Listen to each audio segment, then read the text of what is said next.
Neymar জুনিয়রের পর ব্রাজিলের ১০ নম্বর জার্সিটা এখন কার কাঁধে উঠবে? এই জার্সির সঙ্গে মিশে রয়েছে ব্রাজিলের ইতিহাস। পেলে, রোনালদিনহো, কাকা, জিকোদের মতন তারকারা পরেছিলেন এই জার্সিটি। ২০২৬ বিশ্বকাপ রাউন্ড অফ 16 নরওয়ের কাছে বিদায় নেয় ব্রাজিল। হালান্ডের জোড়া গোলে ব্রাজিল আর ম্যাচে ফিরতে পারেনি। শেষ মুহূর্তে পেনাল্টি থেকে গোল করে নেইমার জুনিয়র, কিন্তু তা যথেষ্ট হয়নি। ২-১ ব্যবধানে হেরে বিদায় নেয় ব্রাজিল। যেখানে নেইমারের আন্তর্জাতিক যাত্রা শুরু হয়েছিল সেখানেই বিদায়। নেইমারের বিদায়ের কারণে একটি যুগের সমাপ্তি হয়েছে। এখন প্রশ্ন একটাই, তার ১০ নম্বর জার্সি এখন কে বহন করবে? আজকের ভিডিওতে আমরা আলোচনা করব ব্রাজিলের ১০ নম্বর জার্সির জন্য দাবিদার ৫ খেলোয়াড়। আইমান স্পোর্টস ভিডি চ্যানেলে নতুন হলে এখনই সাবস্ক্রাইব করে রাখুন। নাম্বার ১, ভিনিসিয়াস জুনিয়র, ব্রাজিলের বর্তমানে সবচেয়ে বড় সুপারস্টার। নেইমারের অনুপস্থিতিতে আগেও ১০ নম্বর জার্সি পরেছিলেন ভিনি। বিশ্বকাপে দুর্দান্ত পারফরমেন্স করে ২০২৬ বিশ্বকাপে ব্রাজিলের টপ স্কোরার ছিলেন তিনি। গতি, ড্রিবলিং, বিগ ম্যাচ পারফরমেন্স সব আছে তার। নাম্বার ২,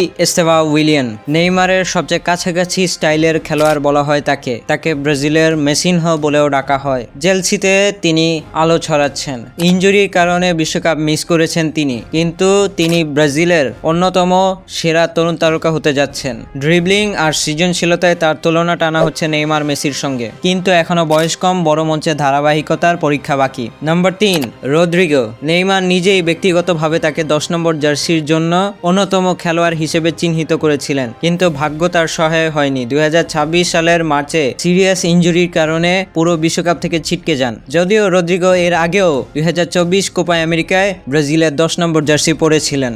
নাম্বার ৪, রাফিনহা, বার্সেলোনায় বর্তমানে তিনি ক্যাপ্টেন্সি করছেন। বড় ম্যাচে গোল আর অ্যাসিস্ট দুটোতেই ধারাবাহিক তিনি। লকার রুমে তার প্রভাব অনস্বীকার্য। তবে বয়স আর পজিশন বিবেচনায় দীর্ঘমেয়াদী ১০ নম্বর হিসেবে তার ব্যাপারে প্রশ্ন থেকেই যায়। নাম্বার ৫, লুকাস পাকেতা, ২০১৯ সালে নেইমার যখন চোটের কারণে ছুটিতে ছিলেন তখনই ১০ নম্বর জার্সি গায়ে চড়িয়েছিলেন লুকাস পাকেতা। এই অভিজ্ঞতাই তার সবচেয়ে বড় যুক্তি। মাঝমাঠ থেকে প্লেমেকার স্টাইলে খেলা তৈরি করে দক্ষ, বল দখলেও কার্যকর।